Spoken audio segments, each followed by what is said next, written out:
right, so you just finished your talk here at SHRM Talent, and already people are coming up to you, and all I'm hearing is, what a great talk.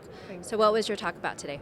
Succession planning. Today I focused on how to get buy-in for succession planning. As HR leaders, we understand the importance of succession planning, and we struggle sometimes to get buy-in from leaders. And so the bulk of my talk was on how to get that buy-in from the leaders.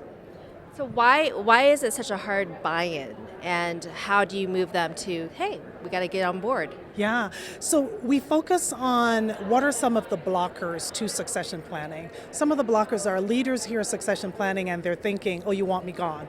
You don't see me having value in the organization anymore. And that's not the case, because succession planning is long term. And many times we're developing individuals and they're not even being developed for the successor's role. Later on, we find out that they have different skills that would be better suited in different parts of the organization. And so helping the leaders understand that it's not about you and you leaving the organization, it's about having bench strength and having individuals who can do your role temporarily or one day in the future. All right, it's like having a backup, so I Yes. think it's really smart to do. So how did you get into this type of work? Well, I've been in the HR space for 27 years, and succession planning is one area that I've shied away from for quite a while, to be honest, because of the buy-in and not having the opportunity to feel that I can bite something off and really be successful with it. I wanted to be successful at succession planning. And so it took a while for me to recognize that it's not so much about creating the plan. That's not easy, but it's the easy part. It's about bringing the leaders on the journey and understanding how important it is to have a successful organization and to have bench strength that can take the organization beyond where they are today. So now, as you're out there speaking, do you see that there's more buy-in? Are companies coming to you and saying, okay, we can move forward? Absolutely. So there are individuals that were in the session. I started off with what do you want to take away from today type of question. And there was an individual who's looking to scale. So she has a successful succession planning process, and she's looking to scale that throughout her organization beyond the leadership team. That's a huge success. We don't see those as often, but we're starting to see those. The last talk I gave, I had a CHRO in the audience who was being groomed for a CEO role.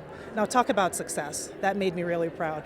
Not that it had anything to do with me, but it makes me proud that succession plans are not only focused on the business, but it's also focused on the people and the HR leaders in the business as well. What I love about you is that you are real. And, we're talking here with HR, and we talk about the different, AI and people, but at the end, we want this human experience. And with the human experience comes challenges, obstacles. So can you share with me a little bit of your story and getting, where you are today? Yeah, so being a woman and being a black woman, it's not always easy to get to those leadership roles. And quite frankly, throughout my career, I've made moves specifically that set me up to be in the role that I know that I was ready for, that the organization that I was a part of didn't quite believe that I was ready for. So there have definitely been obstacles along the way. I am a mother of 5, and so one of the things that is really important to me is to always be a role model for them, and for them to see someone strong and really focused on doing the right thing, but also speaking up for themselves and taking a leap of faith when the time is right.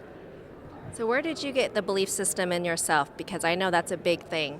And especially if people are asking for more money or to move up, sometimes we have this self-doubt, those blocks.